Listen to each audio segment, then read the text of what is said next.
Δηλαδή, άμα αρπάξεις ένα 10.000, λέγεται κλοπή εις βαθμών φτέσματος και χραπ τσακώνεις ένα μηνάρε. Άμα γραπώσεις 100.000, λέγεται κλοπή εις βαθμών πλημελήματος και μπορεί να αρπάξεις μέχρι 4. Άμα τσακώσεις 10 εκατομμύρια, λέγεται επεξαίρεσης. Συμφωνούντος το λοιπόν εισαγγελέος και ανακριτού, εξέρχεσαι από την ανάκριση.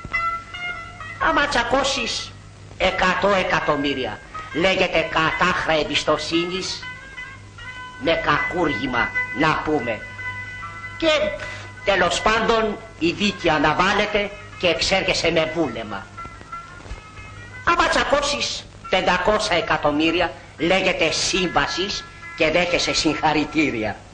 Και άμα μπλεχτείς με τα δις και με τα τρεις, λέγεται εξαγωγή συναλλάγματος και χραπ παίρνεις το παράσημο. Αμέ.